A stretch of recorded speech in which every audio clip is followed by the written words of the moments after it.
ఉంచినానయా, నీ ముఖముపై దృష్టి ఉంచినానయా. అద్భుతం చేయమయా నా జీవితంలో, నిన్నే నే నమ్మి ఉన్నానేసయ్యా.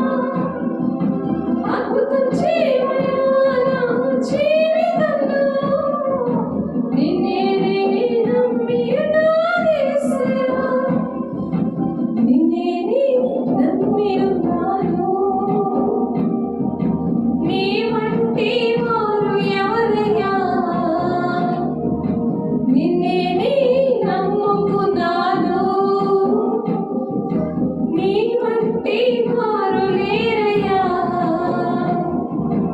నిన్నే నే నమ్ముకున్నాను. నీ వంటి వారు ఎవరయ్యా, నిన్నే నే నమ్ముకున్నాను. నీ వంటి వారు లేరయ్యా. అద్భుతం చేయమయా నా జీవితంలో, నిన్నే నే నమ్మి ఉన్నానేసయ్యా.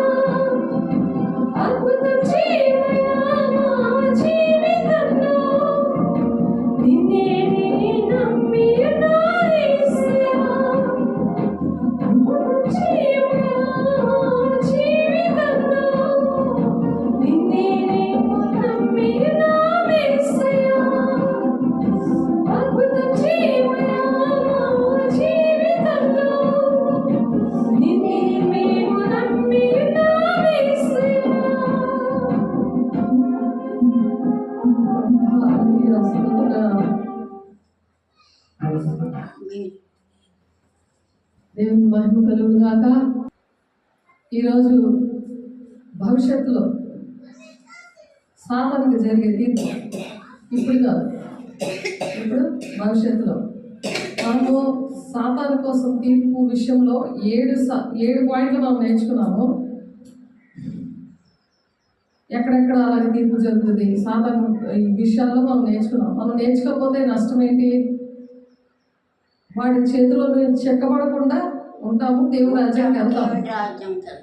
చాలా మంది భయపడిపోతారు. ప్రకటన గ్రంథము, సాతాను కోసము ఇవన్నీ నేర్చుకుంటే మన ఒంట్లో పోలేదని, ఇంట్లో సమస్యలు వచ్చాయని, ఇలాంటివన్నీ భయపడతారు. కానీ ఒక మాట మీరు బాగా ఆలోచించండి, సాతానుకు భయపడి జీవించడం మంచిదా, దేవునికి భయపడి జీవించడం మంచిదా? మేము ఏకాంతంలో 5 రోజుల ప్రార్థన జరిగింది. ఏకాంతంలో 5 రోజుల ప్రార్థన కంటిన్యూగా 2 గంటలు ఒక బ్యాచ్, ఏ బ్యాచ్, తర్వాత బి బ్యాచ్ ఏమో రెస్ట్ తీసుకుంటుంది, తర్వాత 2 గంటలేమో ఏ బ్యాచ్. అలాగా 24 గంటలు కూడా అలా ప్రార్థన చేస్తుంటే చాలామంది ఏ బ్యాచ్లో పడుకుపోయారు, ఈ బ్యాచ్లో కూడా పడుకుపోయారు. 9 గంటలకి స్టార్ట్ అవుతే అది మళ్ళీ 12 గంటలకి, 12 గంటలు మళ్ళీ ఉదయం 6 గంటల నుంచి, తర్వాత టిఫిన్లు, తర్వాత మళ్ళీ కూర్చుని వారు వాక్యం వినడానికి, మళ్ళీ అలాగే అన్నీ కూడా ఆ బ్యాచ్లు అనమాట. మధ్యలో మెసేజ్, తర్వాత ప్రార్థన. ఆ విధంగా వినాలి. వింటేనే అర్థం అవుతుంది బాగా. అలాగే స్నాక్స్ కానీ మన భోజనం కానీ అలా ఉంటే మిగిలిన టైం అంతా సరే ఒక 2 గంటలు ఏ బ్యాచ్, బి బ్యాచ్ ఒక 2 గంటలు అలా ప్రార్థన అనమాట. ప్రార్థన చేసినప్పుడు కొంతమంది చక్కగా టిఫిన్లు ఏంటి, భోజనాలు ఏంటి అన్ని చక్కగా తినేసేవారు. కానీ ఈ 5 రోజులు కూడా, అది కూడా ఈ సంక్రాంతి టైంలో సెలవులు ఇస్తారు కదా పిల్లలకి, అందరికీ కూడా ఒక 1000 మంది దాకా అలాగా మేము ఏకాంతంలో ప్రార్థన చేసేవాళ్ళం. అయితే అలా ప్రార్థన చేస్తున్నప్పుడు ఎప్పుడైనా ప్రార్థన చేస్తే దేవుడైనా వస్తుంది, దెయ్యమైనా వస్తుంది, దేవుడైనా వస్తారు. కాబట్టి ఏదో ఒకటి రావాలి. రాకపోతే ప్రార్థన చేస్తుంటే ఏం జరుగుతుంది, ఏమైనా విషయాలు ఎవరైనా సరి చేయడానికి కావాలా వద్దా? మన విషయాలు దేవుడికి దెయ్యానికి తెలుస్తాయి, మిగిలిన వాళ్ళకి తెలియదు, మనుషులకి తెలియదు. వాళ్ళు పై రూపం చూస్తారు కానీ లోపల వాళ్ళు కపట సంబంధులుగా ఉన్నారా, వాళ్ళ దేవుని ప్రేమతో ఉన్నారా అనే విషయాలు తెలియదు. కాబట్టి ఈ విషయాలన్నీ చెక్ చేసుకోవడానికి, దేవుని రాజ్యానికి వెళ్ళడానికి, కొత్త వాగ్దానాలు పొందుకోవడానికి, సేవ చేయండి. దేవుని ప్రణాళిక తండ్రి చిత్తాన్ని నెరవేర్చడానికి ఒక్కొక్కరి పట్ల ఏ బాధ్యతలు దేవుడు అప్పచెప్పారో, ఎవరికి ఏ ప్రణాళిక చొప్పున దేవుడు సృష్టించారో, ఏ పనిలో పెట్టాలని ఆశపడుతున్నారో అనే విషయాల కోసం కొంతమంది వస్తే, కొంతమంది శరీరానుసారంగా పెళ్ళిళ్ళు అవ్వాలని, ఇల్లు కట్టబడాలని, భర్త బాగోడని, భార్య పని ఇష్టపడదని, ఇలాంటివి శరీర సంబంధం కొంతమంది వస్తారు. కానీ ఏ విధంగా వస్తే మంచిది చెప్పాలి? ఏ విధంగా వస్తే మంచిది? దేవుని కోసం పైన వాటిని వెతికేటట్టుగా ఇప్పుడే రావాలి. శరీర సంబంధమైన కోరికలతో రాకూడదు, ఆత్మ సంబంధమైన విషయాల కోసమే రావాలి. దేవుడు నాతో మాట్లాడితే నేను బ్రతుకుతాను, దేవుడు నన్ను సరిచేస్తేనే నేను బ్రతుకుతాను. ఆయన ప్రేమించే వాళ్ళని గద్దించి బుద్ధి చెప్తాడు. కాబట్టి పిల్లలకైనా మనం అలాగే చెప్తాం. కాబట్టి ఆ విధంగా ఉంటేనే మనం రావాలి. అంతేగాని 5 రోజుల చలి కురికేస్తూ ఉంటుంది. ఆ ఏరియా అంతా కూడా ఓపెన్ ప్లేస్ కదా, టెంట్లు వేస్తారు. టెంట్లు వేసి మరి ఆ విధంగా చేస్తున్నప్పుడు చాలా చలేస్తుంది. 2 స్వెటర్లు వేసుకున్నా, సాక్స్లు వేసుకున్నా, చలి ఆగదు. అలాంటి చలిలోనే చంటి పిల్లలతో మేము కుటుంబంతో వెళ్ళాము. వెళ్ళినప్పుడు ఏ బ్యాచ్లో పడుకున్నాడు మా ఆయన, బి బ్యాచ్లో కూడా పడుకున్నాడు. మామిడి ప్రార్థన చేస్తుందిలే అని చెప్పి. అలాంటప్పుడు చంటి పిల్లలతో పడుకున్నప్పుడు, నేను కన్నీటితో ప్రార్థన చేస్తున్నప్పుడు ఆ గ్రూప్లో ఉన్న వాళ్ళందరికీ అంటుకుంది ఆ కన్నీరు. అంటే ఆత్మ, కన్నీటి ఆత్మ సంబంధమైన దుఃఖం, రక్షణాత్మైన మానవత్సం కలిగి చేస్తుందని ఉంది వాక్యం. అలాగా వాళ్ళకు కూడా దేవుడు అగ్నితో వాళ్ళు నింపబడ్డారు. ఇక్కడ నేను ప్రార్థన చేస్తుంటే ఆ బీ బ్యాచ్లో ఉన్న ఒక ఆయన రత్నకుమార్ అనే పాస్టర్ గారు లోని దేవునాత్మ వచ్చి ప్రవచనము, దర్శనము వచ్చింది ఆయనకి. వచ్చి సల్మాన్ పాపాలు ఒప్పుకో అని చెప్పి దేవుడు మాట్లాడారు ఆయన ద్వారా. అది తెలియదు, పడుకున్నాడో ఏంటనేసి ఏం తెలియదు. మోకాళ్ళ మీద ప్రార్థన చేయాలి. దేవుడు కావాలంటే మోకాళ్ళ మీద ప్రార్థన చేయాలి. నేను వాడుకోవాలంటే ప్రార్థన చేయాలి. నేను వాడుకోకపోతే దేవుడు ఘనమైన పాత్రగా, దేవుడు చేతిలో బలమైన ఆయుధంగా లేకపోతే ఎలాగా? సాతాను ఏం చేస్తాడు? ఇంట్లో వాళ్ళు చూసి నా భార్య ప్రార్థన చేస్తుందిరే, ఇది నా భర్త ప్రార్థన చేస్తున్నారే, లేకపోతే నా పిల్లల ప్రార్థన. ఎవరు దేవుని ఆత్మతో ఉంటారో రక్షణాత్మకమైన మారుమనసు పొందుకోవడానికి, పైన వాటిని ఆత్మ సంబంధమైనవి వెతకడానికి వస్తారో వాళ్ళతో దేవుడు దృష్టించుతాడు. మనం కూడా ఆయన మీద దృష్టించి అద్భుత కార్యం చేయాలని అలాగ ఆశించాలి. అలాగే దేవుడిని అడగాలి, ఆయన వైపు అలా చూడాలి. అలా చూసినప్పుడు దేవుడు నా పక్షాన ఉన్న దేవుడు, శ్రీకాకుళం నుండి వచ్చిన ఆయన పాస్టర్ గారు అనేకమైన ఊళ్ళలో నుంచి వచ్చారు. అనేకమైన ఉన్న సేవకులు వచ్చారు, ఫ్యామిలీతో వచ్చారు. సేవకులు అనేకమైన సమస్యలు ఉంటాయి. కాబట్టి మా విషయాలు ఏమీ తెలియదు, కానీ గట్టిగా ప్రవచనంతో మాట్లాడారు, దర్శనంతో మాట్లాడారు. మాట్లాడినప్పుడు బి బ్యాచ్లో, ఏ బ్యాచ్లో కూడా ఆయన పడుకునే ఉంటున్నాడు 2 గంటలు కూడా.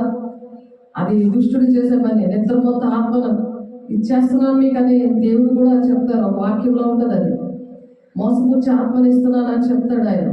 నాకు చోటు లేదు కాబట్టి మీకు అపవిత్రతకి అప్పచెప్పేస్తానని రోమా 1:24 ఉంది.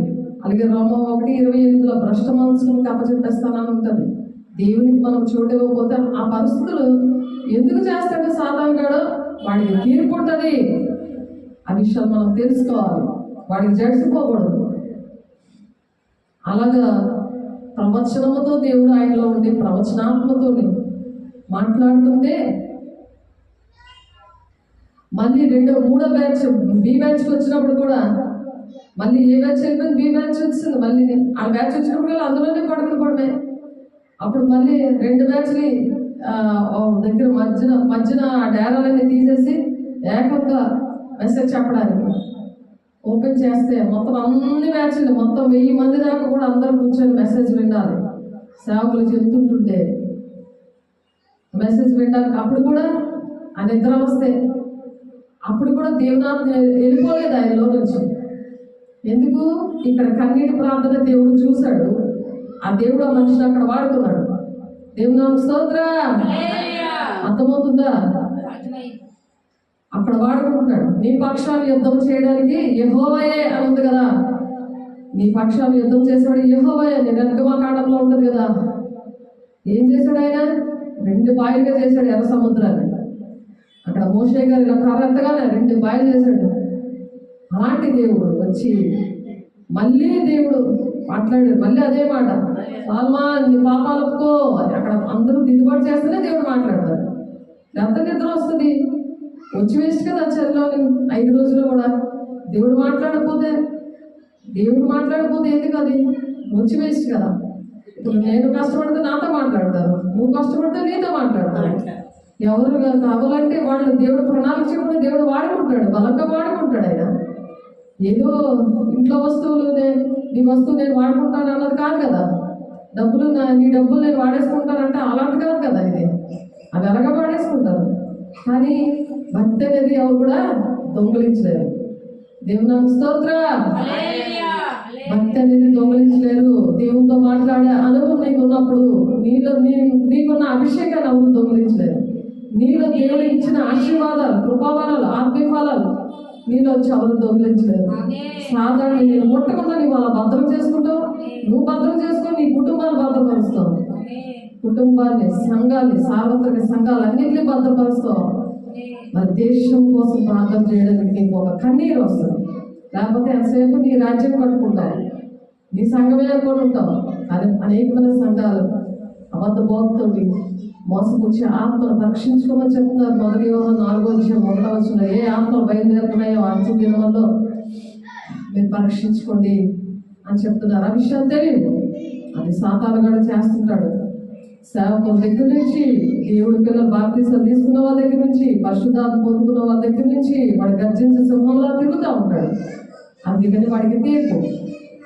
ఆ విషయం మనం తెలుసుకోకపోతే ఎలా మనం ఎలాక్ట్గా ఉంటాము, దుష్టుడు ముట్టకుండా తాను భద్రం చేసుకోమన్నాడు. అందుకే దేవుడు ఎలా రోజు కూడా దేవుని వాక్యాన్ని ప్రార్థన చేసుకుంటూ ఆయనతో మాట్లాడే అనుభవంలో ఎలా ఎదుగుతాము.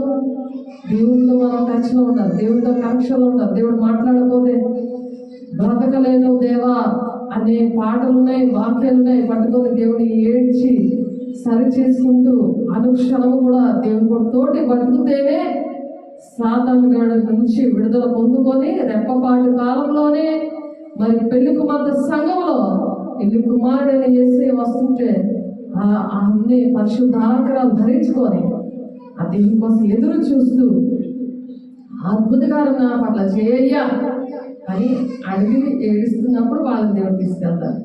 ఈ సాతాను గాడికి తీర్పు. వాడు ఎన్ని వేషాలు వేసినా వాడిని తొక్కే పరిస్థితులు అనమాట. రోమ 16:20 ఉంటుంది, సమాధానకర్త అయిన దేవుడు మీ పాదముల కింద చెదగొడతాడని. వాడిని చెదగొట్టుకుంటూ మనం దేవుని ప్రణాళిక నెరవేర్చాలని ఇచ్చిన డ్యూటీ చేయాలి, తండ్రి చిత్తాన్ని నెరవేర్చాలి అని దేవుడు మాట్లాడుతున్నారు. అందుకు సాతాను కోసం తెలుసుకోవాలి వాడికి ఎలా తీర్పు ఉంటుంది, వాడి వేషాలు, వాడి నక్క వేషాలు ఏంటి, వాడి తోడేల వేషాలు ఏంటి, వాడి గుట్ట నక్కలా ఎలా ఉంటాడు, మనుషుల్లో ఎలా దూరుతాడు అని జ్ఞానేంద్రియాల కోసం మనం అందుకే నేర్చుకున్నాం. లేకపోతే జ్ఞానేంద్రియాలు లేకపోతే నీకు తెలియదు ఆ మనుషులు ఎవరున్నారో. మనం పోరాడింది దురాత్మల సమూహంతో పోరాడుతున్నాం, శరీరాలతో కాదు అని చెప్తున్నారు. శరీరంలో వాళ్ళు దూరిపోయి నాకు దక్కని సింహాసనం వాడికి ఎందుకు అని మన మీద వాడి కుట్ర వేసి గర్జించి సింహంలా తిరుగుతూ ఉంటాడు దేవుని పిల్లల దగ్గరే. దేవుడి పిల్లలు కాకుండా వాడికి ఇష్టం వచ్చి నడిచిన వాళ్ళు నా పిల్లలే కదంటే వాళ్ళ జోలికి వెళ్ళాడు. వాళ్ళకి దీవిస్తూ ఉంటాడు, ఆశీర్వదిస్తుంటాడు. వాళ్ళకి రోగాలు రావు, వాళ్ళకి ధనాపేక్ష, ధనం ఏంటి, వాళ్ళు ఏది కావాలంటే అన్ని చక్కగా చూసుకుంటాడు. ఎటువంటి శ్రమ దేవుని నుండి వచ్చినా నిలబడేది దేవుని యొక్క అభిషేకం, అగ్ని అభిషేకం కోసం మనం నేర్చుకున్నాం. నీటిలోను ఆత్మలోను అగ్ని అభిషేకం మనం తీసుకుంటాము మరి నేర్చుకున్నాం మనం ఆ విషయాలు. ఇప్పుడు సాతాను కోసం సాతానుకి జరిగే తీర్పులో మనం 7 విషయాలు నేర్చుకున్నాం. 3 విషయాలు నేర్చుకుంటే మరి మెసేజ్ కంప్లీట్ అవుతుంది. కాబట్టి జాగ్రత్తగా అర్థం చేసుకోండి. ఫస్ట్ మరి మనం పాట పాడుకున్నాం కదా, నా ప్రాణమా దేవుని నమ్ముకొని మౌనంగా నుండుము, ఆయన వల్లనే నీకు నిరీక్షణ కలుగును. నిరీక్షణ, నమ్మకంతో దేవుని మీద అవిశ్వాసం ఉండకూడదు. ఆయన వంటి వాడు ఎవరూ లేదు. అలా నమ్మే వారి ఎడల సూచక్రియలు చేస్తానంటున్నాడు.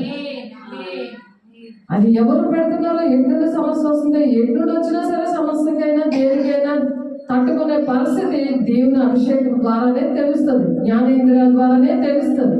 ఆ ఓర్చుకునే శక్తి, ఆ జ్ఞానము దేవుడు ఇస్తారు. ఎప్పుడైతే ఆ రోజు అలాగా దేవుడు ఆ రత్నకుమారుని పాస్టర్ గారిలో వచ్చి అలాగా దేవుని బిడ్డగా ఉన్న నా భర్తను ఆ విధంగా పేరు పెట్టి పిలిచి పాపాలకు అని చెప్తే నా భర్త చాలా సంతోషపడిపోయి, ఎంతమంది ఉన్నారు, ఎంతమందిని ప్రేమించట్లేదు, నన్నే ప్రేమించాడు దేవుడు, నా కోసమే మాట్లాడాడు అని పలకరించిపోయాడు. ఆయన నా కోసం ప్రార్థన చేశాడు. ఆయన ఇప్పటికీ అర్థం అవ్వలేదు ఎందుకు ప్రార్థన చేశారు. ఏం ప్రార్థన చేస్తే నీకు నీ పేరు అనౌన్స్ చేస్తారా? దేవుడు అనౌన్స్ చేస్తాడా? రేపు పొద్దున్న అదే అనౌన్స్మెంట్ ఇంకా కరెక్ట్గా లేకపోతే, నువ్వు ఇప్పటికీ పాపక్షాపణ తీసుకోలేదు, ఇప్పటికీ నా సేవ చేయట్లేదు అని అంటారు కదా. అప్పటి నుండి దేవుడు అలా హెచ్చరిక చేశాడు. అది దేవుడు వార్నింగ్, హెచ్చరిక చేశాడు ప్రేమగా. ఇది కృపకాలం కాబట్టి. కానీ మనం కన్ను మూసాక మనకు దుష్టుడు అలా పడుకోబెట్టేస్తే పడుకోవడము, దేవుడు పరిచయ విషయంలో నిర్లక్ష్యంగా ఉండడం, దేవుని దగ్గర గోజాడే టైంలో దేవుడు మాట్లాడుతున్న ప్లేస్లోకి వచ్చి నేర్చుకొని ఇంటిలో అలా ప్రార్థన చేసుకోవాలి. అనేక మందిని అలా నడిపించాలి. అందుకు అలా పిలిచాడు. అంతేగాని నేనేదో గొప్పవాడిని పిలిచాడని పులకరించుకుపోయేది అక్కడ లేదు కదా. అలాగే అర్థమవుతుంది. సాతానుగాడిలో ఉన్నప్పుడు సాతానుగాడు అలా బోధిస్తుంటాడు. చూసావా, నీ పేరు బట్టి ఏసైకి ఎంత ఇష్టమో, ఏసై నీ పేరు పలికాడు, ఎవరి పేరు పలకలేదని అది అలా బోధిస్తుంటుంది. సాతాను అలా పట్టిపోతుంది నరకానికి, సేవ చేయలేకుండా. మనుషుల మీద ఆధారపడతారు, దేవుడి మీద ఎక్కువ ఆధారపడరు. అందుకనే నా ప్రాణమా, దావీదు భక్తుడు చెప్పాడు, ప్రాణానికి తెచ్చుకోవాలి. మనకు నిద్ర వచ్చినా, ఎవరైనా ప్రార్థన చేసిన వాళ్ళు ఇంట్లో ఉంటే వాళ్ళ వెనకాల పడిపోతారు, ఎవరైనా డబ్బులు ఉంటే వాళ్ళ వెనకాల పడిపోతారు, ఎవరైనా పనులు చేసుకుంటే వాళ్ళు చేసుకుంటారులే అన్నీ అలా పడిపోతారు. కాదు, ప్రతి విషయంలో దేవుడు తీర్పులు లెక్క పెడతారు. అది సాతాను అలా చేయకుండా నీవు చేసుకొని ఇంకొకరికి చెయ్యాలి, నువ్వు కొనుక్కొని ఇంకొకరు కొనిపెట్టాలి. అది దేవుని ఆత్మ లక్షణం. అది తెలియకుండా సాతానుడు ఇలా ఎంతో మంది దేవుని రాజ్యానికి తీసుకురానివ్వకుండా ఇంట్లో సమాధానం లేకుండా చేస్తుంటాడు. ఒక విషయంలో, దేవుని విషయంలో కరెక్ట్గా మనం లేనప్పుడు, ప్రతి ఒక్క విషయంలో కూడా సమస్యలు వస్తూనే ఉన్నప్పుడు, దేవుని యొక్క అభిషేకం ఉంటే, సాతాను కోసం బాగా తెలుసుకుంటే, దేవుని కోసం తెలుసుకుంటే, అప్పుడు సమస్యలు సమాధానం ఉంటుంది. అక్కడ ఎవరు ఎలా ఉన్నా సరే నువ్వు సమాధానం పడిపోతావు, అందరిలో తగ్గించుకుంటావు, వాళ్ళని ప్రేమిస్తావు, వాళ్ళ కోసం ప్రార్థన చేస్తావు. అలాంటి వాళ్ళ విషయంలో కుటుంబాలు పాడైపోతున్నాయి, సంఘాలు పాడైపోతున్నాయి, దుష్టుడు అలాంటివి చేస్తున్నాడు. కాబట్టి దావీదు భక్తుడు ఇక్కడ చెప్తున్నాడు 52వ కీర్తనలో, నా ప్రాణమా దేవుని నమ్ముకొని మౌనముగా ఉండుము, ఆయన వల్లనే నీకు నిరీక్షణ కలుగును. ఆయనతో నువ్వు నిరీక్షణగా ఉన్నావు అనుకో, ఆయన కోసం నువ్వు కనిపెట్టుకుని ఉన్నావు అనుకో, నువ్వు మౌనంగా ఉండు, పాపం తెచ్చుకోకు, నువ్వు టెంపర్ చేయకు భర్త మీద అంటున్నాడు. తెలుసుకెళ్ళదు మాట్లాడుతున్నారు కదా, టెంపర్ చేయకూడదు. అలా దృష్టి దూరినప్పుడు నువ్వు మౌనంగా ఉండాలి అని ప్రాణానికి చెప్పుకోవాలి. నీ ప్రాణానికి చెప్పుకోవాలి. నువ్వు నీ నోరు మాట్లాడుతుంటే నీ ప్రాణానికి చెప్పుకోవాలి, నా ప్రాణమా దేవుని నమ్ముకోను మౌనంగా ఉండము, ఆయన వల్లనే నీకు నిరీక్షణ కలుగును, ఆయనే నా ఆశ్రయ దుర్గము, నా రక్షణాధారము, నా ఎత్తైన కోట, ఆయనే నేను కదిలింపబడను. అంటే దుష్టుని కోపం తెప్పించాలని ఎదురు మనుషులో దూరి నేను బాధపడతా ఉంటాడు. అప్పుడు నువ్వు కదిలించబడకూడదు, నీ నోట్లోంచి బూతులు రాకూడదు, నీ నోట్లో కురుక్కోడ్లకు పడుకోకూడదు, నిర్లక్ష్యంగా ఉండకూడదు, కళ్ళిప్పి చూడాలి. చూసి ఇప్పుడు నిర్లక్ష్యంగా ఉంటే అక్కడ దేవుడు అనౌన్స్ చేస్తాడు. నీకు ఇన్నిసార్లు చెప్పినా వినలేదు, నీ పేరు పెట్టి పిలిచినా వినట్లేదు, నీకు చక్కగా ప్రేమించి చెప్పినా వినట్లేదు, నువ్వు నిర్లక్ష్యంగా ఉన్నావు కాబట్టి వెళ్ళిపో, నాకరికి వెళ్ళిపో అంటాడు. ప్రతి ఒక్కరిని పేరుతో పిలుస్తారు, ప్రేమించిన వాళ్ళు గద్దిస్తారు, బుద్ధి చెప్తారు, ప్రేమిస్తారు, నువ్వు ఇలా ఉండాలి చెప్తారు. వింటున్నావా? కళ్ళు ముయ్యకూడదు, మళ్ళీ అబద్ధాలు ఆడకూడదు, మూసేసేది మళ్ళీ ముయ్యలేదు అనకూడదు. ఆయనే నా ఆశ్రయదుర్గము, నా రక్షణ ద్వారా, నా రక్షణ ఆధారము, నా ఎత్తైన కోట ఆయనే. నేను ఎత్తైన కోట ఆయనే, నీకు కంచె వేసేవాడు ఆయనే. నువ్వు కరెక్ట్గా ఉంటే నువ్వే ద్వారం చేసి రాయమ్మ అనేసి సాధన గడిగి వాళ్ళు చేస్తుంటాడు, వస్తాడు. అడిగి అధికారం ఉంటే నీ లోనికి వస్తాడు, నిద్ర పడతాడు. నీ వాక్యం విన్నప్పుడు నిర్లక్ష్యంగా కూర్చుంటే దేవుడిని పక్కన నుండి దొక్కపడి వెళ్ళిపోతాడు. నిన్ను వదిలేసి. నీకు అన్నిసార్లు చెప్పరు కదా. కాబట్టి ఆయనే నా ఆశ్రయదుర్గము, నా రక్షణాధారము, నా ఎత్తైన కోట ఆయనే. నేను కదిలింపబడను. నా నోట్లో నుంచి టెంపర్ మాటలు, అహంకారమైన మాటలు రావు. నేను మౌనంగా ఉంటాను. సాధారణ ఎదుటోళ్ళలో దూరి వాడు ఎంత నన్ను బాధ పెట్టినా నేను మౌనంగా ఉంటాను. నా ప్రాణమా మౌనంగా ఉండు అని అంటున్నాడు దావీదు భక్తుడు. సౌలు ఎంతో హింసించాడు, చంపడానికి పరుగులు తీశాడు. అలాగా మనకి దేవుడి పిల్లల వైపు అలా దుష్టుడు వాళ్ళ దూరి పరుగులు పెడతా ఉంటాడు. ఇంట్లోనేది, బయటేది, సంఘంలోని, దేశంలోనేది, ఉద్యోగంలోనేది. కాబట్టి నువ్వు మౌనంగా ఉండాలి, దేవునికి ఇష్టమైన పని చేయాలి. అప్పుడు దేవుడిని ఏది అడిగితే అది ఇస్తాడు. మొదటి యోహాను 3:27 ఉంది కదా. యోహాను సువార్త 7:17 ఉంది కదా. మీ ఎందుకు మాటలుంటే మీరు ఏది అడిగితే అది నేను ఇస్తాను. నీ బాధ అంతా ఆయన చెప్పుకోవాలి, మనుషులకు చెప్పకూడదు. అక్కడ అంతమంది కూడా ఎవరికి అర్థమవ్వలేదేమో. చాలా మంది పడుకున్నారు, ఏ బ్యాచ్లో బి బ్యాచ్లో పడుకున్నారు. ఆఖరికి ఒక పాశ్రమంలోని సాతాను వచ్చి అప్పుడు లేపింది అందరినీ. ఏంటి అలా పడుకున్నావు, మొగలే అంటుంది. రజనీకాంత్తో ఒకసారి కాలు మీద గోలేసుకొని పడుకొని అనిపించింది, నీ కడుపులోకి వస్తుందా, ఏ రక్తమే చేయమని చెప్పు అంటుంది. దేవుడు తగ్గిస్తాడు కదా, దేవుడు నమ్ముకున్నావు కదా, నువ్వు రక్తమే చేయని చెప్పు. సాతాను కూడా బోధ చేస్తుంది. ఎందుకంటే ఒకప్పుడు అది దేవుణ్ణి స్తుతిస్తూ ఉన్నదే, దేవునితో ఉన్న మనిషి. దేవుని పని ఆ గురి తప్పిపోయినందువల్ల ఆ లూసిఫర్ ప్రతి ఒక్కరిలో దూరి కళల్లో కనబడుతూ ఉంటుంది, మనుషుల ప్రవచనంలో చెప్తుంటది. అది మనుషులు బతికున్న మనుషులు కరెక్ట్గా లేకపోతే ఆ లూసిఫర్ అందులో దూరిపోయి ఆ లూసిఫరే అలా మాట్లాడుతుంటది. ఇక్కడ దేవునాత్మక లోబడలేదు రత్నకుమార్ గారికి. ఒక పాశ్రంలో సాధారణ దూరిపోయి చెప్తుంటే భయపడిపోయి అప్పుడు లేసి మోకాలేసి ప్రార్థన చేశారు. ఆలోచించండి, దేవునికి భయపడ్డారా, అక్కడ దెయ్యానికి భయపడ్డారా? చెప్పండి. అక్కడ ఎవరికి భయపడ్డారు? దెయ్యానికి భయపడ్డారు. సరిగ్గా వినాలి, అక్కడ దెయ్యానికి భయపడ్డారు. అక్కడ ఈ రోజుల్లో కూడా దెయ్యానికి భయపడి కొమ్ములు కట్టేసుకుంటున్నారు. దెయ్యానికి భయపడి చాలా మంది దెయ్యాన్ని కొనుక్కుపోతారు. అందుకు దెయ్యానికి తీర్పు ఉంటుంది, అది నేర్చుకోవాలి.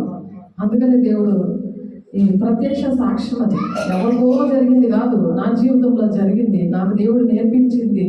మీకు చెప్తున్నాను, మీకు జరుగుతాయి అలాంటివి, మీరు కూడా చెప్పాలి ప్రతి ఒక్కరికి.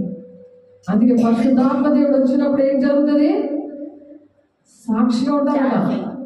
ఇక్కడ కాదు, యోదయ సమరయ దేశంలో అంతటా, ఇక్కడే కాదు, అంత యోదయ సమరయ ఎక్కడ ఉందా వాక్యము? అపోస్తలుల 1:8 ఉందా మాట. నేను అలా ఉండాలయ్యా, యోదయ సమరయ దేశంలో అంతటా నేను సాక్షిగా ఉండాలి అని. అందుకని ఫోన్ ఇచ్చారు, యూట్యూబ్ ఇచ్చారు. నేను సాక్షిగా ఉండాలి. ప్రతి ఒక్కరి సాక్ష్యము దేవుడు ఇస్తున్నాడు. ఆ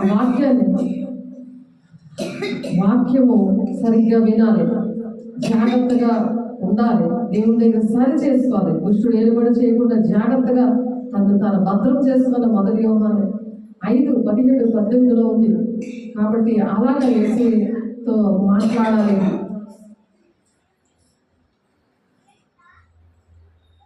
అందుకే ఆయన నా ఆశ్రయదుర్గము, నా రక్షణాధారము, నా ఎత్తైన కోట ఆయనే. నేను కదల్చబడను, అందుకని నేను కదల్చబడను అంటున్నాడు దావీదు భక్తుడు. నా రక్షణకు, నా మహిమకు దేవుడే ఆధారము. మన రక్షణకి దేవుని యొక్క మహిమకి ఎవరు ఆధారము? దేవుడు మహిమతో మనల్ని నింపాడంటే దానికి ఆధారం ఎవరు? దేవుడే ఆధారం. దేవునాత్మ పొందుకోవాలన్నా, సాధారణంగా రక్షించాలన్నా దేవుడే ఆధారము అని చెప్తున్నారు. నా బలమైన ఆశ్రయ దుర్గము, నా ఆశ్రయము దేవుని యందే ఉన్నది. దేవుని యందే ఉంది. ఆశ్రయ దుర్గం అనేది దేవుని యందే ఉంది. జనులారా ఎల్లప్పుడూ ఆయన యందు నమ్మిక ఉంచుడి. ఆయన సన్నిధిని మీ హృదయమును కుమ్మరించండి. కన్నీటితో దిద్దుబాటు చేయాలి. కన్నీటితో దిద్దుబాటు చేయాలి. కన్నీటితో దేవుని పాదాలు కడిగినప్పుడు నాకును నీకును గోడ అడ్డుగా ఉందని యెషయా 59:1-2 ప్రకారం ఆ గోడ పగిలిపోతేనే దేవుడు నీతో మాట్లాడుతాడు. నువ్వు బాగుపడాలని మరి అపవిత్రతకు అప్పచెప్పేస్తాను అన్నాడు. దేవుడికి చోటు ఇవ్వట్లేదు కాబట్టి అపవిత్రతకు అప్పచెప్పాడు. ఎలాగా ఆ సేవకురాలు కరెక్ట్గా లేనందువలన ఆమెకు దూరి దేవుడు ఆమెను కూడా వాడుతున్నాడు. సేవకురాలు కదా, అప్పుడు సిగ్గుపడుతుంది కదా, అయ్యో నేను సేవ చేస్తాను నాలో దూరి వీళ్ళందరినీ బాగు చేసిందే. దైవాత్మైనా సరే దేవుడు వాడుకుంటాడు. నీలో ఏ ఆత్మ దూరి వాడుకుంటున్నాడు? నేను ఆలోచించు. ఏ ఆత్మను కోరుకుంటున్నావు? ఎందుకు హృదయాలు కుమ్మరించండి, మీ హృదయాలను కుమ్మరించండి. ఆయన సన్నిధిలోకి వచ్చి మీ హృదయాలు కుమ్మరించాలి, కన్నీటితో కుమ్మరించాలి. హన్నా అలా కుమ్మరించినప్పుడు సమయాన్ని అన్నది ఆ సేవకుడు కూడా అర్థం చేసుకోలేదు. నువ్వేంటి తాగి వచ్చావా, ఏంటి అలా ఊరుకుతున్నావు, అలా ఊరుకుతున్నావేంటి? లేదయ్యా, ఆత్మను కుమ్మరిస్తుంది తను. కన్నీటితో దేవుడి పాదాలు కడుగుతుంది. సరే, దేవుడు నీకు వచ్చే సంవత్సరానికి మంచి బిడ్డలు ఇస్తాడమ్మా అని దీవిస్తాడమ్మా. అలాగే వినయంతో అహంకారంతో ఇదేంటి సేవకుడు ఎలాగంటున్నాడేంటి నా అహంకారం చూపించలేదు. ఎవరు ఎలా ప్రవర్తించినా సరే దేవుని ఆత్మ లక్షణాలు ఏంటి? కన్నీటితో ప్రార్థన చేస్తారు, ఒక దీన మనసుతో ప్రార్థన చేస్తారు. కన్నీరు వస్తుంది. ఆ హృదయాన్ని కుమ్మరించడే దేవుడు మనకు ఆశ్రయము. దేవుడు కంచిగా ఉంటాడు, మనుషులు కంచిగా ఉంటారు. కుక్కలు పెంచుకుంటారు, మంచాల మీద ఎక్కించి పడుకుంటున్నారు. అపవిత్రమైన వాటి వైపు చూస్తున్నారు. కాబట్టి అల్పులైన వారు వట్టి ఊపిరి ఉన్నారు, దునులైన వారు మాయా స్వరూపులు, త్రాసులో వారందరూ తేలిపోదురు. వట్టి ఊపిరి కన్నా అలకడగా ఉన్నారు. వాళ్ళు ఎంత భక్తి చేసినా, మనం ఎంత భక్తి చేసినా సరే మనం సరి చేసుకోలేకపోతే, ఏ ఆత్మ ఉన్నదో అది సరి చేసుకోకపోతే, దుష్టుడు వచ్చినా సరే దుష్టుడితోనూ కౌగిలించుకొని పడుకుంటున్నావా? అప్పుడు దుష్టాత్మ నీలో ఉండి కూడా దుష్ట బోధ చేస్తుంది, టెంపర్ చేస్తుంది, ప్రార్థన చేయని చెప్తుంది. అది కూడా ప్రార్థన చేయమని చెప్తుంది. ఎందుకంటే వాక్యం అంతా బోధిస్తుంది, వాక్యం అంతా బాగా తెలుస్తుంది. అది కూడా బైబిల్ అంతా తెలుసు. మరి ముందు అది దేవుడు పెట్టే కదా, నువ్వు కూడా అలాగ అవుదాం అనుకుంటున్నావా? నాకు అన్నీ తెలుసు అని అహంకారం పడుతున్నావా? అన్ని వరాలు ఉన్నాయి, అన్ని అభిషేకం ఉంది, నాకు అన్నీ తెలుసు అని వినకుండా ఆమె చెప్తున్నావా? ఆలోచించు. ప్రతి ఒక్కరు కూడా మనం ఆలోచించాలి. కాబట్టి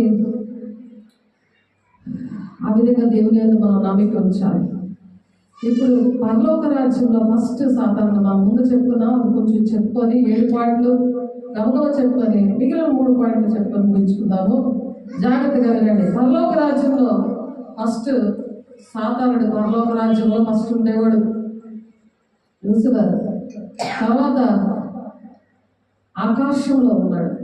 ఆకాశంలో అక్కడ నుండి త్రోయబడి మనం పోరాడనేది శరీరులతో కాదు, దురాత్మల సమూహంతో పోరాడుతున్నామని ఎఫెసీ 6:13 ఉంది.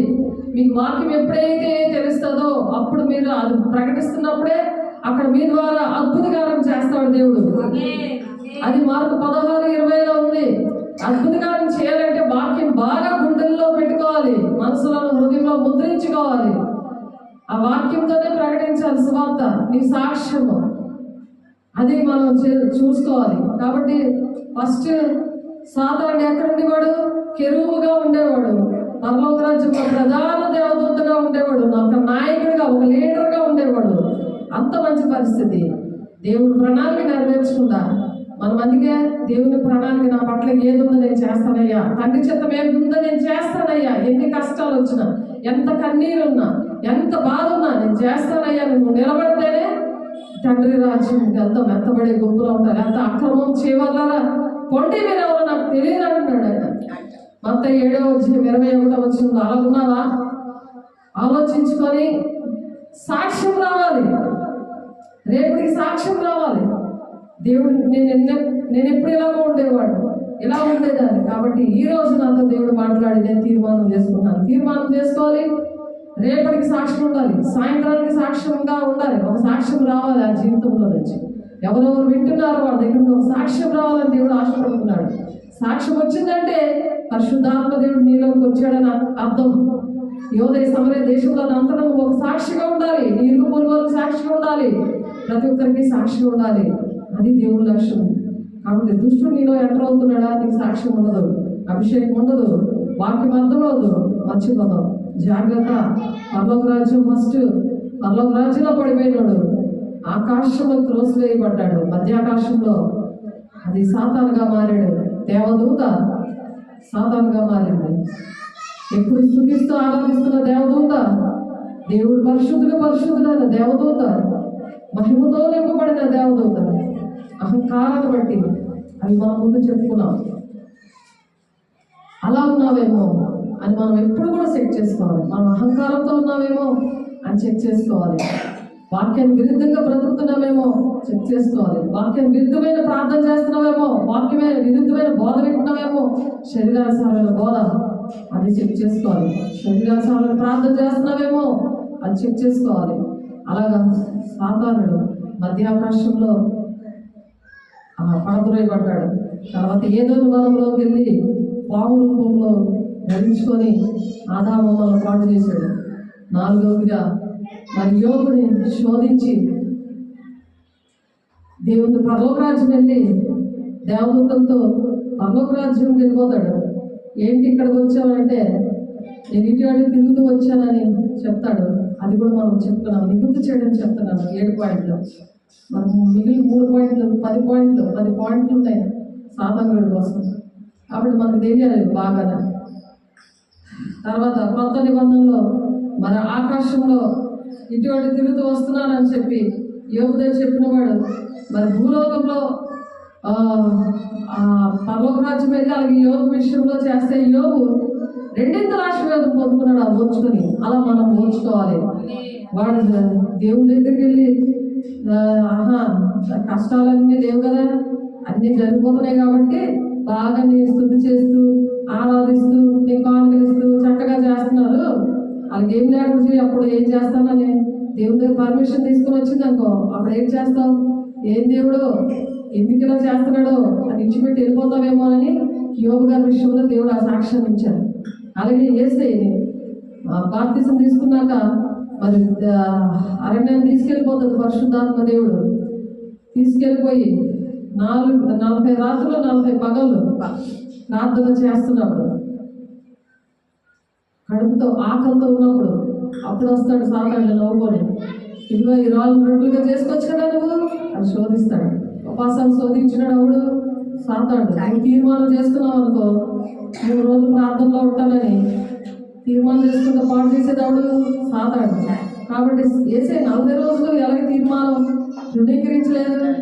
ఆయన మహిమను ఉపయోగించవచ్చు కదా, రాళ్ళు రొట్టెలుగా చేసుకుని ఆకలి తీర్చుకోవచ్చు కదా, ఎందుకు సాతాను గడికి లోపడలేదు అనే విషయం జ్ఞాపకం చేయడానికి. అది మొత్తం 4వ అధ్యాయంలో ఉంటుంది. కాబట్టి అలాగే పైకి చూపిస్తాడు, అన్ని ఆశలు చూపిస్తాడు.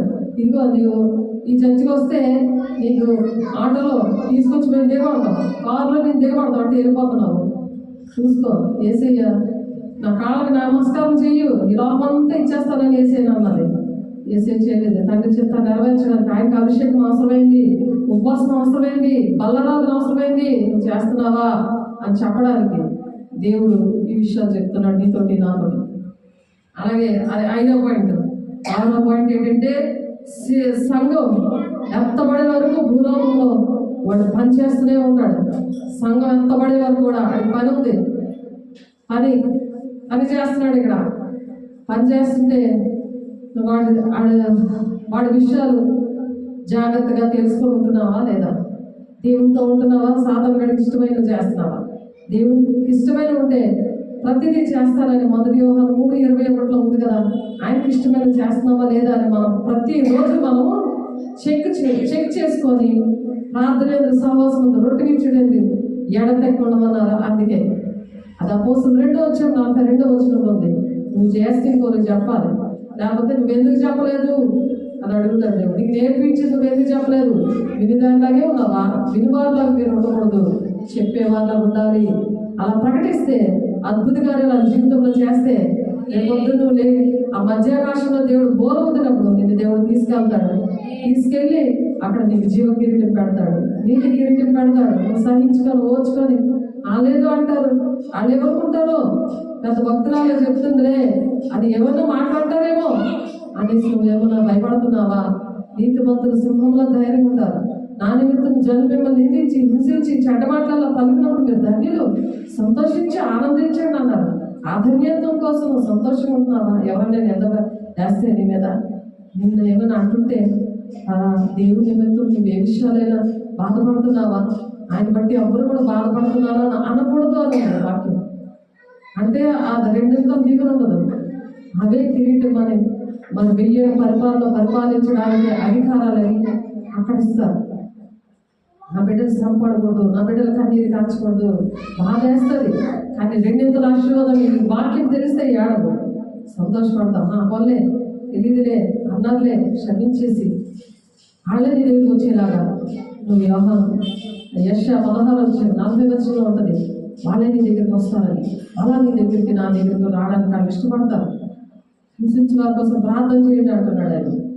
కాబట్టి ఆ విధంగా చేయడానికి అక్కడ సంఘం ఎత్తబడే వరకు కూడా దుష్టుడు అలాగా గలిబిలి పెడతాడు. దేవుడు పిల్లల్ని వాళ్ళతో మాట్లాడనివ్వకుండా, వాళ్ళకి దేవుని మాటలు ప్రకటించనివ్వకుండా, వాళ్ళ మాటలు వినివ్వకుండా, వాళ్ళు దేవుని బిడ్డలుగా లేరు కాబట్టి వాళ్ళని శోధిస్తూ వాళ్ళతో ఉన్న వాళ్ళు కూడా వాళ్ళ కుటుంబాలు కూడా అలా పాడు చేయడానికి వాడి కంకణం కట్టుకొని ఉంటున్నాడు. కాబట్టి నువ్వు ఎప్పుడు ప్రార్థనలోనే ఉండాలి, వాక్యం నేర్చుకోవాలి. దుష్టుడి మీద అధికారము, కృపావరంలో దెయ్యాల మీద అధికారము, దెయ్యాలు వెళ్ళగొడతారని ఉంది, అందులో చేతులేసి ప్రార్థన చేస్తారని ఉంది. మరి మార్కు 16:17 కూడా నమ్మువారి నేను సూచక్రియలు చేస్తాను, రోగుల మీద చేతులేస్తే వాళ్ళు బాగుపడతారు, దెయ్యాలు వెళ్ళగొడతారు, పాములు ఎత్తి పట్టుకుంటారు, మరణకరమైన ఏది తాగినా వాళ్ళకి విషకరమైన తాగితే వాళ్ళకి ఏది జరుగుతాను ఉంది. కాబట్టి నువ్వు నమ్మాలి. అదే మనము ఇందాక చదువుకున్నాం కీర్తనలో 96వ కీర్తన మనం చదివాము. ఇందాక 96లో ఇందాక చదివాం కదా, ఇదే పాట కూడా పాడుకున్నాం కదా, నిన్నే నేను నమ్మున్నానయ్యా. 62వ కీర్తన, నా ప్రాణం నా దేవుని నమ్ముకొని మౌనంగా నిందుము, ఆయన వల్లనే నీకు నిరీక్షణ కలిగి ఉండాలి. ఈ సాధారణ ఎందుకంటే వాడు ఈ లోకంలో అలా గలిపి పెట్టడానికి, ప్రతి ఒక్కరిలో చిచ్చి పెట్టడానికి వాడు చూస్తున్నప్పుడు నువ్వు మౌనముండు అని ప్రాణం చెప్పుకోవాలి. ప్రాణమా నువ్వు మౌనముండు, బాధపడకు, ఇదిగో మనం అక్కడికి వెళ్తాం అని చెప్పాలి. ఈ శరీరం బట్టి అయిపోతుంది. దీనికి దెబ్బ తగిలినా, ఎవరైనా ఏమంటే కన్నీళ్ళు వచ్చినా, ఏం చేసినా సరే నువ్వు ప్రాణమా నువ్వు బాధపడకు, మౌనముండు అని చెప్పగలిగి ఉండాలి. అలా గద్దించి చెప్పుకోవాలి. నువ్వు సైలెంట్గా ఉండు, నా దేవుడు నీతో ఉన్నాడు అని చెప్పగలిగి ఉండాలి. మనం ప్రాణము ఆత్మ దేహం ఉన్నాయి మనకి తెలుసా. ఈ దేహానికి గాయం తగలగానే నోరు మాట్లాడుతుంది, ప్రాణం చెప్తా ఉంటుంది, మైండ్ వర్క్ చేస్తుంది, కోపం వచ్చేస్తుంది, ఇవన్నీ రావు. ఎందుకు? అందుకని దాని భక్తులు చెప్తారు, జనులారా ఎల్లప్పుడూ ఆయన నమ్మిక ఉంచండి, ఆయన సన్నిధిని మీ హృదయంలో కుమ్మరించడు అంటున్నాడు. అందుకే ఆయన సన్నిధి గురించి కుమ్మరించు. వాళ్ళ కోసం నువ్వు దేవా వాళ్ళు మార్చయ్యా, కన్నీరు కాచు, వాళ్ళు దర్శించయ్యా. సౌలుని దర్శించు దేవా, దర్శించయ్యా. నమ్మక ద్రోహం చేశారయ్యా, నీకు ద్రోహం చేశారయ్యా, నీ సన్నిధికి రావట్లేదయ్యా, శరీర సంబంధం అన్నీ కూడా కావాలని వెళ్ళిపోయారయ్యా. ఆత్మానుసారంగా దుఃఖమే రావాలి. అప్పుడు నువ్వు నీతిని రాజ్యాన్ని వెతుకుతున్నట్టు లెక్కలో వస్తావు. నీకేది కావాలో పర్లోకం తెలుస్తూ ఉంటున్నాడు. 26:22 ఇక్కడ 8వ జనులారా ఎల్లప్పుడూ ఆయన యందు నమ్మకించుడి. కీర్తనలు 62:8 బాగా గుర్తు పెట్టుకోండి. దేవుడి సన్నిధిలో నీ హృదయాన్ని కుమ్మరించాలి. అన్న ఎంత ఏడ్చిందో అందరంట నా మాటలకి. భర్త మంచివాడే కానీ ఎంతో దేవుని సన్నిధిలో ఏడ్చింది. తనకు సౌతి ఉంటుంది, మళ్ళీ ఎంతో ఏడ్చింది. ఎంతమంది పిల్లలకు ఎన్ని మాట్లాడతారమ్మా ఆలోచించాను. ఎవరు ఎదురు పడేవారు, దేనికి పిల్లరు. అలాంటి భూలోకంలో అలాంటి సాతాను కూడా అలాగ అందరు హృదయాన్ని దోచేస్తున్నాడు.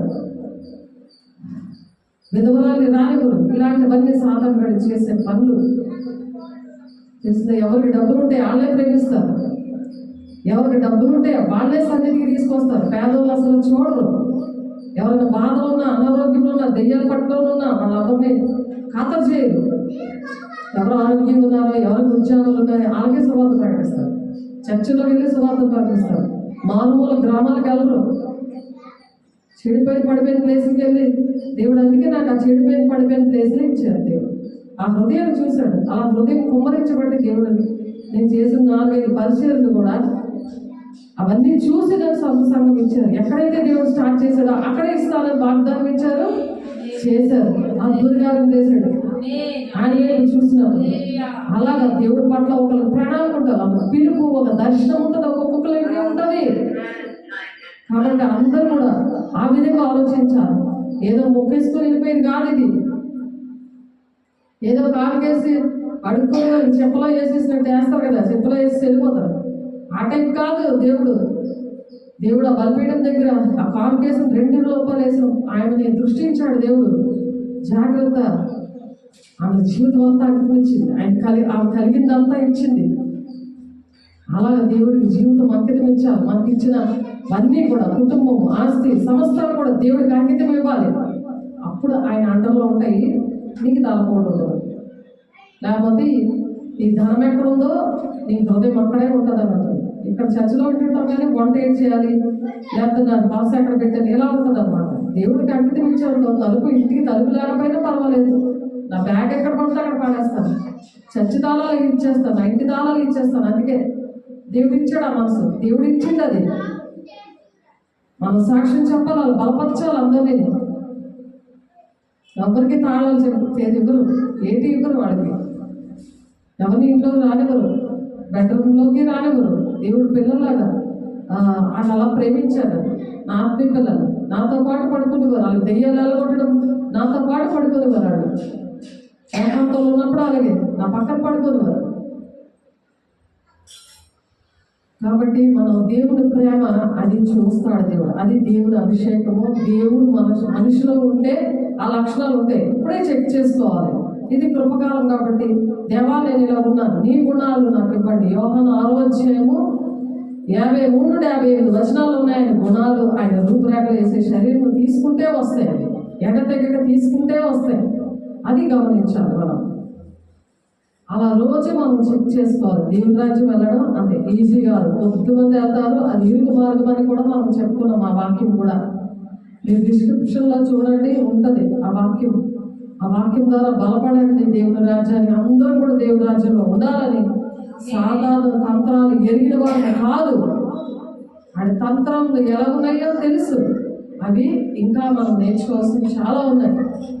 అవి మనం ఎప్పుడు నేర్చుకోవాలి. కాబట్టి మనం 6వ పాయింట్లో ఉన్నాం. ఎక్కడది శిలువ మరణం నుండి సంఘం ఎత్తబడే వరకు కూడా వాడు ఉంటాడు. 7వ పాయింట్లో అంత్య దినాల్లో అంత్యక్రీస్తు అబద్ధ ప్రవక్త ఏర్పాటు చేసుకోవడానికి ఒక టీం వర్క్ చేస్తాడు. ఒక టీం వర్క్, అది 7వది.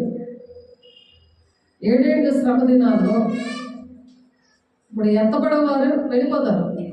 ఎవరైతే ఈ మాటలు వినలేదో, నాలో ఎవరున్నారని చెక్ చేసుకోరు, నేను దేవునికి ఇష్టంగా ఉన్నానా, సాధారణంగా ఇష్టంగా ఉన్నానా అనే విషయాలు చెక్ చేసుకొని దేవుని కృపా సింహాసనం అనే బలిపీఠం అనే బల్లారాల దగ్గర విమర్శించుకుంటూ వేసే శరీరం రక్తం తీసుకోరు, ఎగతగత అలా సరిచేసుకొని దేవుని పిల్లల్ని రక్షించడానికి ఆయన మరణాన్ని ప్రచురం చేయాలని 1 కొరింథీ 11:26 ఉంది.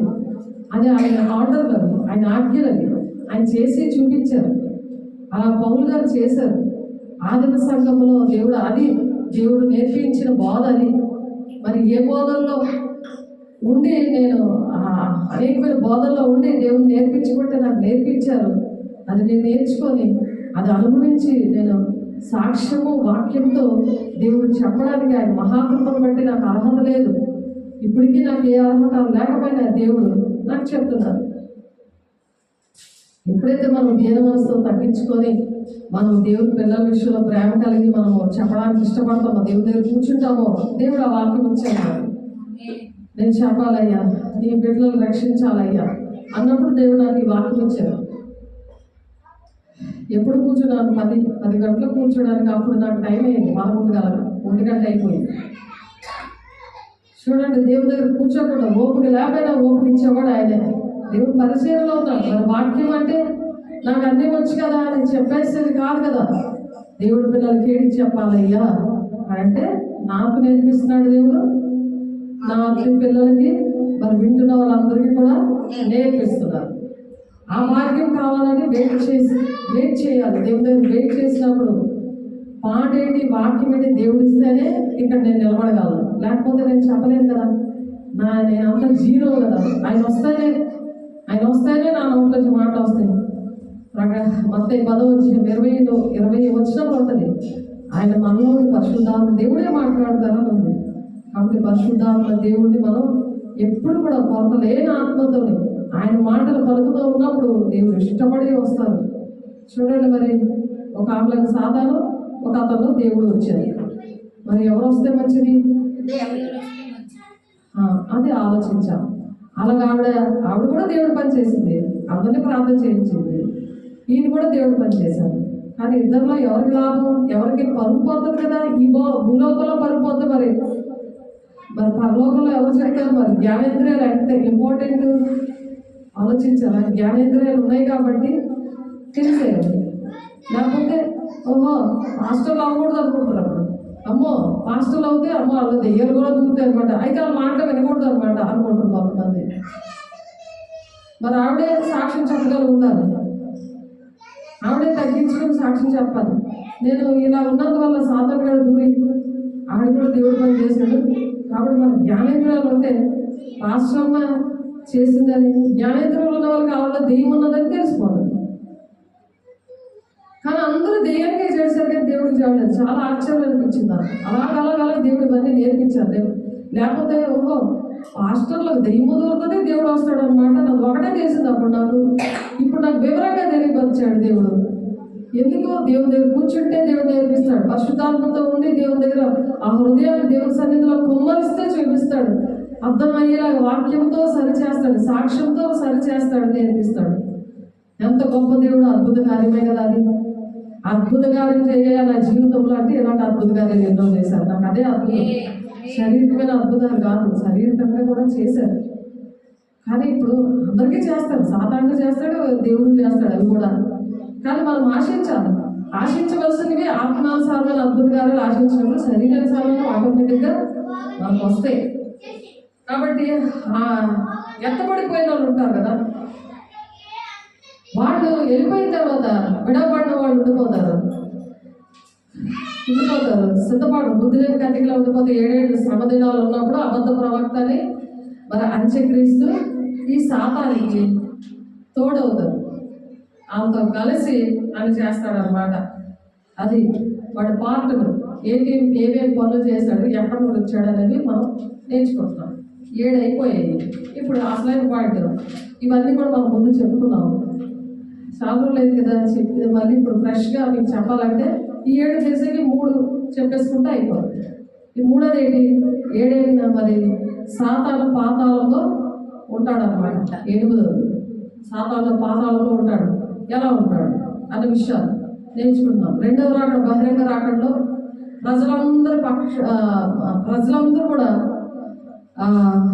ప్రజలందరి దగ్గర ప్రత్యక్షమవుతాడు దేవుడు ప్రత్యక్షమవుతాడు.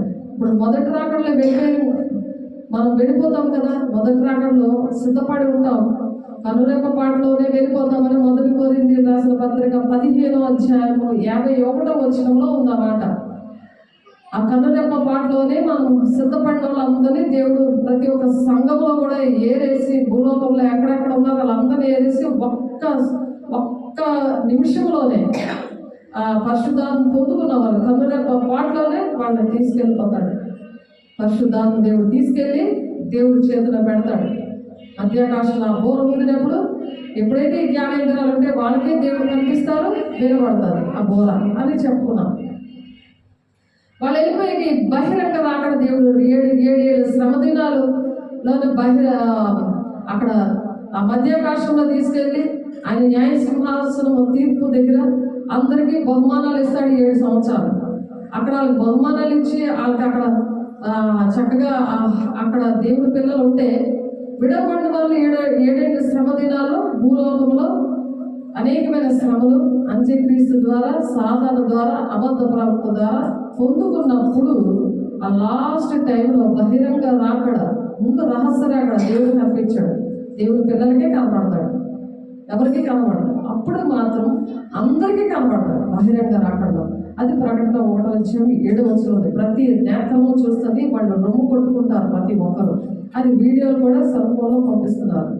కాబట్టి అదే నిజం అనుకుంటున్నారు. ఈ రెప్పపాటు కాలంలో అది కూడా చూపిస్తున్నారు, వీడియోలో వైరల్ అవుతుంది. అది ఎందుకు? ఇది అంచు దినాల్లో ఎవరికి తెలియదు కదా. వాక్యం అర్థమవుతున్న వాళ్ళు అది చూస్తే వాక్యం వింటుంటే బాగా అర్థమవుతుంది. కాబట్టి ఈ విషయం ఎక్కడుంది? ఎత్తబడిన సంఘంతో పాటు మరలా దేవుడు దిగి వస్తాడు అనే విషయాలు ఒకసారి చూద్దాం. ఆయన దిగి వస్తాడు. ప్రకటన 21వ అధ్యాయంలో ఉంది. ప్రకటన 21వ అధ్యాయము మీకోసం చదువుతున్నాను, జాగ్రత్తగా వినండి. మీ మనసులో గుర్తు పెట్టుకొని ఆ విధంగా ప్రార్థన చేసుకోవాలి మనం అనుక్షణం కూడా. ఇప్పుడు తెలుసుకుని మరి రేపు మర్చిపోతే ఇక్కడ ఉండిపోతారు.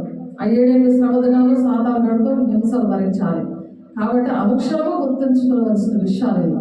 అంతటా ఆ కడపడి 7 తెగుళ్ళతో నిండిన ఆ 7 పాత్రలు పట్టుకొని 7 దేవదూతలలో ఒకడు వచ్చి, ఇటు రమ్ము, పెండు కుమార్తెను అనగా గొర్రె పిల్ల యొక్క భార్యని నీకు చూపెదను అని నాతో చెప్పి, ఆత్మవశుడై ఉన్న నన్ను ఎత్తైన గొప్ప పర్వతం మీదకి కొనిపోయి యెరూషలేము పరిశుద్ధ పట్టణము దేవుని మహిమగలదే పరలోకమందున దేవుని యొద్ద నుండి దిగి వచ్చుట నాకు చూపెను. ఇది పెళ్లి కుమార్తె సంఘాన్ని పట్టుకొని ఆ గొర్రె పిల్ల యొక్క భార్యను పట్టుకొని వస్తుండడము యోహాను గారికి చూపించారు. ఇది దర్శనం, ఇది నెరవేర్పు. నెరవేర్పు ఎలా జరుగుతుంది? నెరవేర్పు జరుగుతుంది భవిష్యత్తు కాలంలో. ఇవి జరుగుతాయి. ఇదిగో ఆయన మేఘారుడై వచ్చుచున్నాడు, ప్రతి నేత్రము ఆయనను చూచును, ఆయనను పొడిచిన వారిలో చూచెదరు, భూజనులందరూ ఆయనను చూచి రొమ్ము కొట్టుకుందరు. అవును, ఆమె. ఇది జరుగుతుంది. భవిష్యత్తులో జరగవలసినవి ఇవి. రహస్య రాకడలో వెళ్ళిపోతావా? బహిరంగ రాకడలో ఆయన కోసం ఇంకా వెయిట్ చేస్తావా? 2 క్వశ్చన్లు చెప్పండి. రహస్య రాకడ, బహిరంగ రాకడ. మొదటి రాకడలో యేసే వచ్చారు, ప్రాణం పెట్టారు. ఇప్పుడు 2వ రాకడలో వస్తున్నారు భవిష్యత్తులో. దానికోసం మనం సిద్ధపడుతున్నాం.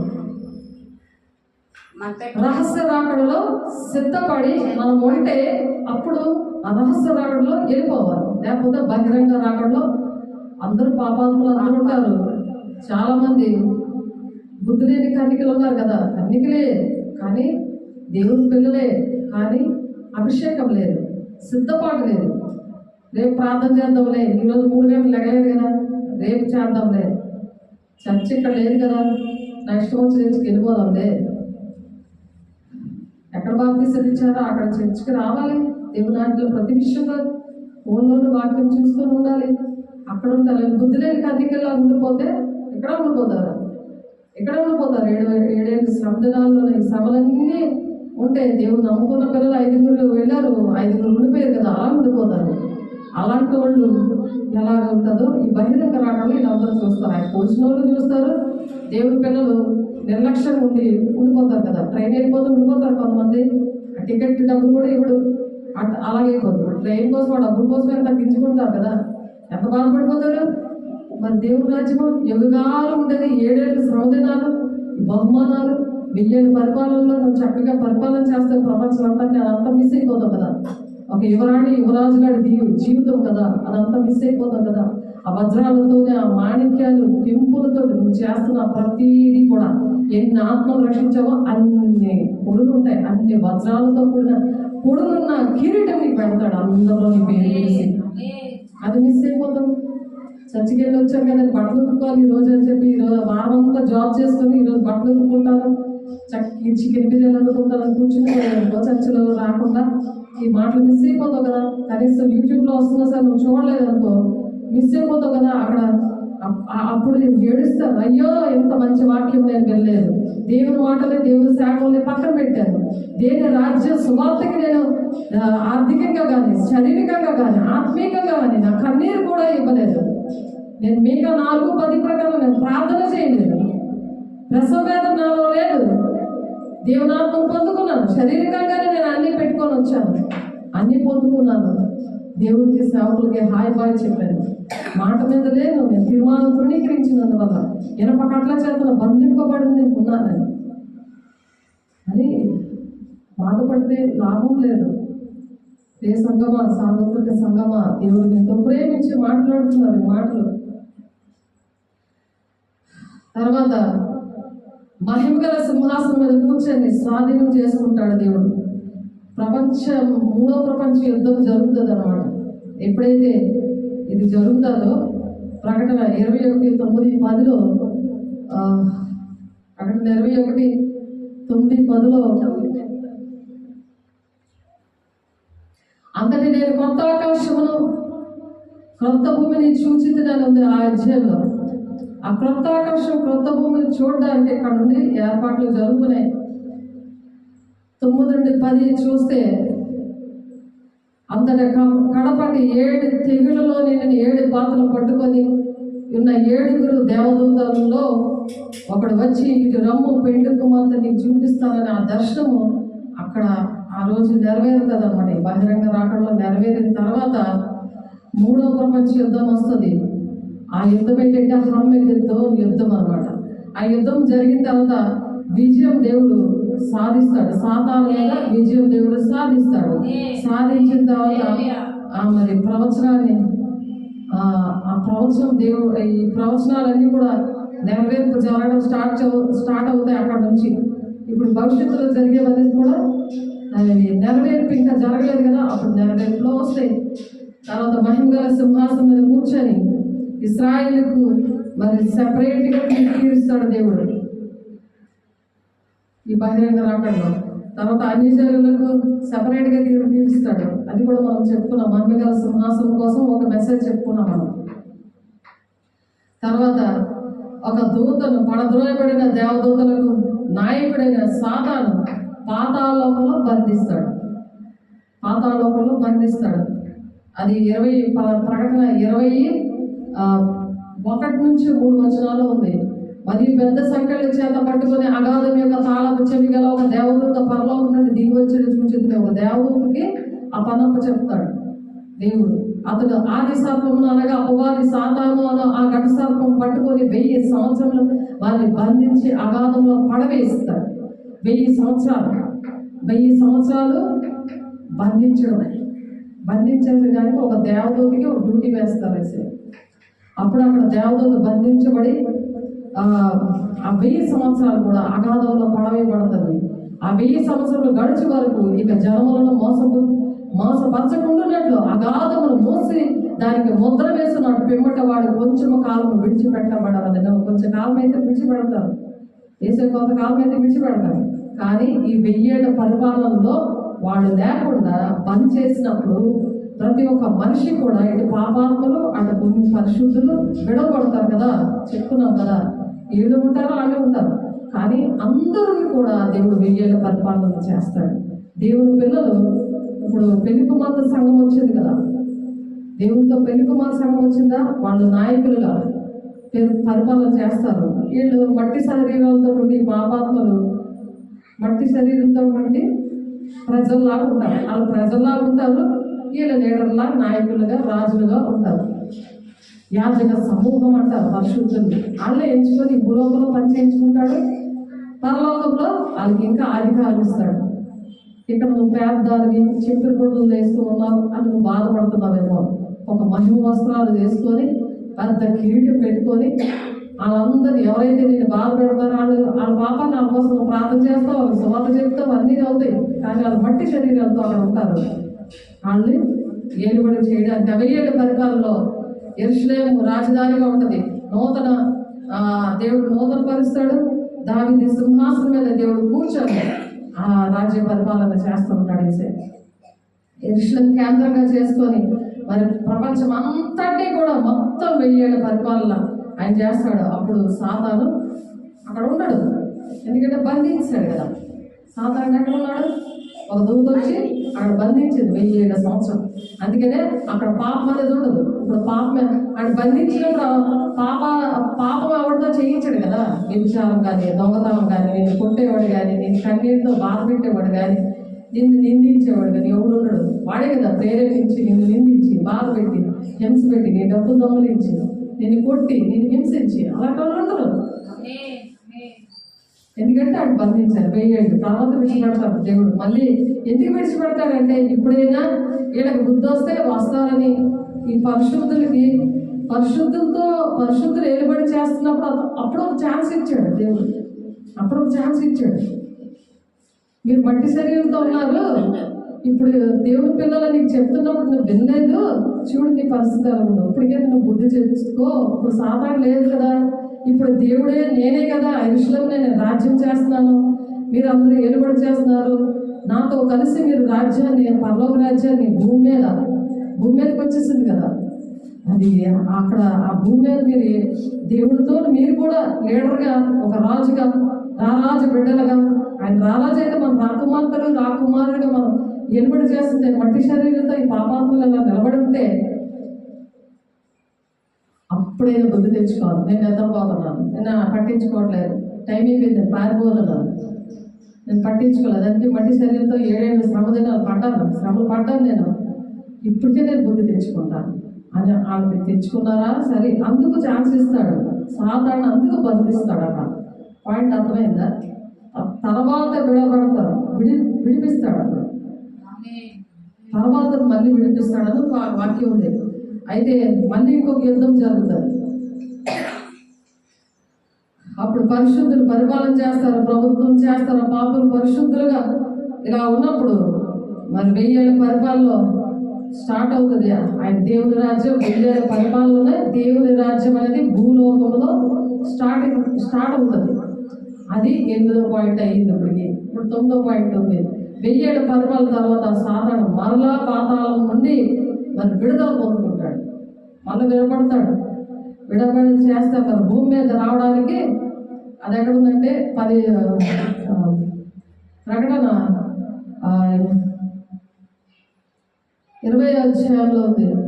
ఇందాక చదివాం కదా 29లో వాడు బంధించబడతాడు. పాపం మళ్ళీ కొంతకాలం అయిన తర్వాత వాడు మళ్ళీ కూడా విడుదల పొందుకుంటాడని అక్కడ గోగు మాగోగుల యుద్ధం ఆ నాయకత్వంలోని మరి పాపులు పరిశుద్ధులుగా మరి నటిస్తున్నారు కదా. వాళ్ళు కూడా మేము పరిశుద్ధులుగా ఇక్కడ నటిస్తారు కదా. వేష్యం క్షమిస్తాడు కానీ వేషాన్ని క్షమించన్నాడు కదా దేవుడు. ఇక్కడ ఎలా నాటకం చేశారో అక్కడ కూడా నటిస్తూ ఉంటారట. మట్టి శరీరంలో ఉంది, మేము పరిశుద్ధంతో ఉన్నాము, వేసి ఇక్కడ ఏలుబడి చేస్తాడు అనుకుంటాడు. అప్పుడు కూడా వాక్యం అర్థమవుతుంది.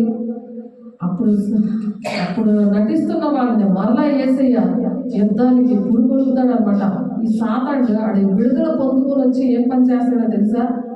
ఇప్పుడు నడుస్తున్న వాళ్ళని వీళ్ళు నా బ్యాచే కదా, వీళ్ళు నా పిల్లలే కదా, ఇప్పుడు మాట వెనకే కదా, అక్కడ నా బ్యాచే ఇక్కడ నా బ్యాచే, వీళ్ళు మాట వెనుక కురుకుపోతుంటారు, నిర్లక్ష్యంగా విస్తుంటారు, ఆ వాక్యాలు గుర్తుపెట్టుకోరు, అలా సువార్త ప్రకటించరు, వీళ్ళు నిలబడరు, ఇంకొకరు నిలబడుతున్నవారు, ఇలా ఉంటున్నారు కదా నిర్లక్ష్యంగా, శరీరాసారమే కోరుకుంటున్నారు అనేసి ఆడికి బాగా తెలుసు కదా. పిల్లల వాళ్ళు చెక్ చేసుకుంటాడు, తెలీదా? వచ్చి వాళ్ళతో కలిసి యుద్ధం చేస్తాడు. దాన్ని గోగుల యుద్ధము అంటారు. వాళ్ళతో కలిసి యుద్ధం చేస్తాడు. మళ్ళీ ఏసైకి మళ్ళీ ఈ సాతాను పిల్లలు సాతాను బయటికి విడుదల వచ్చేసరికి ఆడికి కోపం వచ్చేస్తుంది. నన్ను బంధిస్తారా, నా పిల్లల్ని నన్ను విడగొడతారా అని.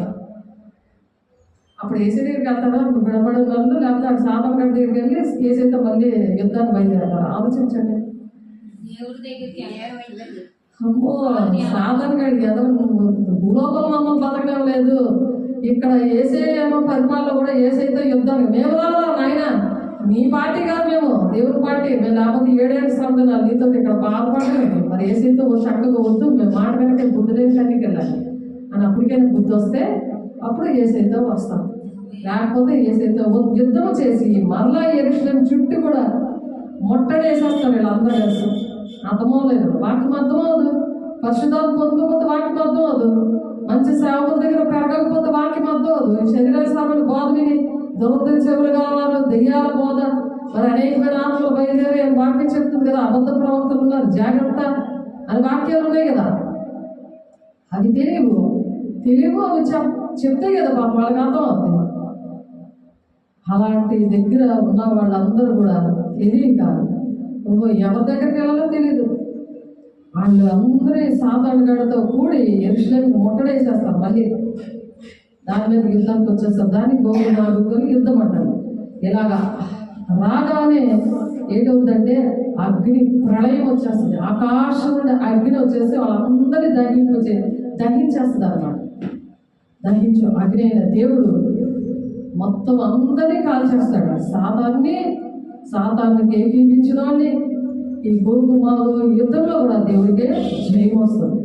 అది శాశ్వతంగా పరలోక రాజ్యంగా దేవుడు ఆ దేవుడి పిల్లలతో పరిపాలన చేస్తాడు. అది అగ్ని ప్రాణాయం అన్నమాట. దేవుని పక్షంగా తిరిగిన మరి ఆ వేషధారులు అందరూ కూడా కాలిపోతారు.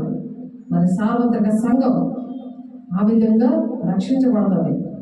దేవునితోని దేవుని ప్రజలు అలాగే యుగాలు దేవునితో పరిపాలన, దేవుని రాజ్యము భూలోకంలోనే ఉంటుంది. అదే మరి ప్రకటన 21వ అధ్యాయంలో ఉంటుంది కదా. కొత్త ఆకాశము కొత్త భూమి కోసం ఇందాక మనం చదువుతున్నాము. ప్రకటన 21వ అధ్యాయం చూడండి. ప్రకటన 21వ అధ్యాయము 1 నుంచి ఉంటుంది ఆ మాట.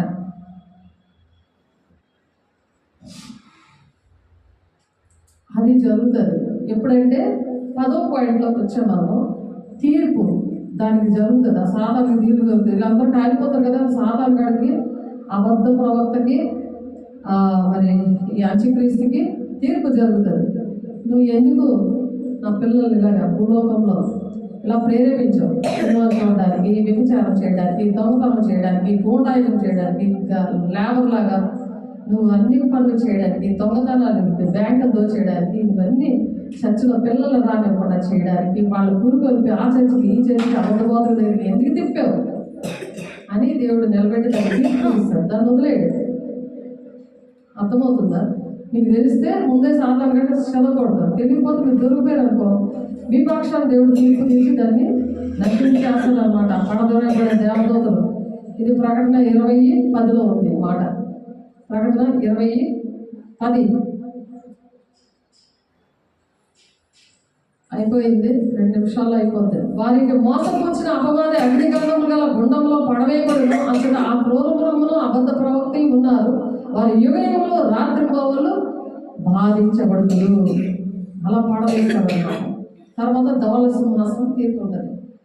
కాబట్టి దాని ముందు ఇప్పుడు కొత్త ఆకాశం కొత్త భూమి వస్తుందని చదువుతాను. చదివి ముగించుకుందాం. అంతటా నేను కొత్త ఆకాశం కొత్త భూమిని చూసింది.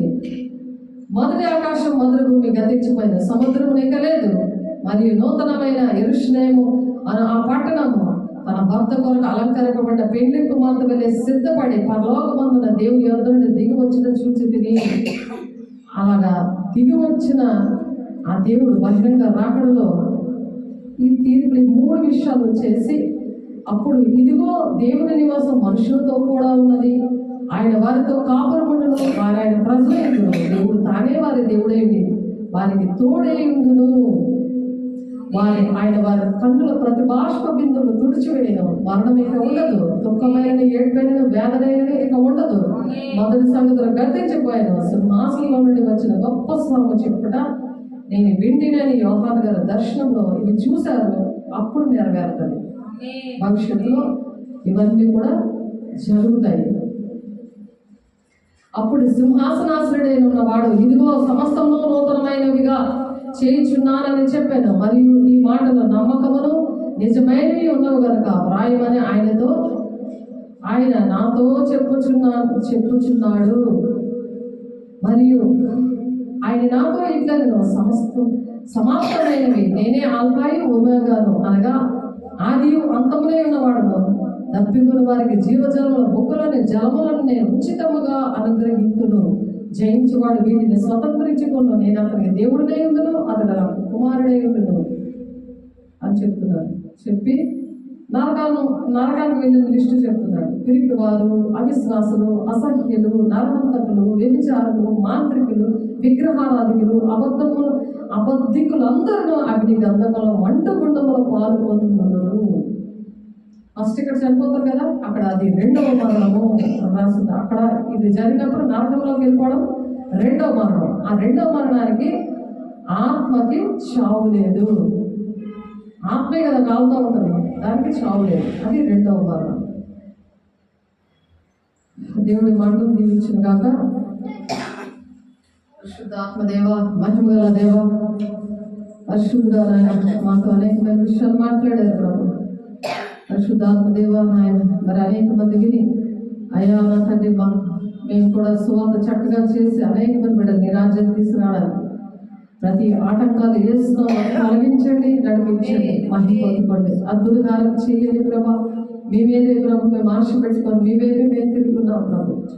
అయ్యా నా తండ్రి నాయన, ఇటువంటి మాటలు నాయన మాకు ఎంతో ఇష్టము ప్రభా. అనేక మందికి ఇష్టపడేలాగా చెప్పేదాకా నాయన మాకు సహాయం దయచేయండి. మీరు ఇచ్చిన కృపను మేము అనేక మందిని పంచడానికి మీ సహాయం దయచేయండి. మా జీవితాలు ఇంకా సరిచేయండి, నడిపించండి, మహిమ పోసుకోండి. సమస్తము నాయన తను ప్రేమించే వారు సమస్తము సమకూడి జరుగుతాయని చెప్తున్నాను. ఇప్పుడు లాంటి మహిమను అనుగ్రహించి నూరంతలుగా ఫలవంతంగా వాక్యాన్ని నా ప్రభు ఫలింపు దయచేసి మహిమ ఘనత ప్రభావాలు మీరే పొందుకుని మమ్మల్ని ఆశీర్వదించి కొరతలేని ఆత్మతో నింపి పంపిస్తున్నారు. వందనాలు స్తోత్రాలు చెల్లిస్తుంది. యేసయ్య పరిశుద్ధ నామములో బ్రతిమలాడి వేడుకుంటున్నాం తండ్రి. ఆమేన్. తండ్రి యొక్క దీవెన, కుమారుని యొక్క కృప, పరిశుద్ధాత్మ నిత్య సహవాసం సకలలోక పరిశుద్ధుడు మరి నేను వింటున్న ప్రతి ఒక్క బిడ్డకి సదాకాలం తోడే నడిపించింది బాబా. ఆమేన్. God bless you. దేవుడు మిమ్మల్ని దీవించగా దేవుడు కొట్లాగా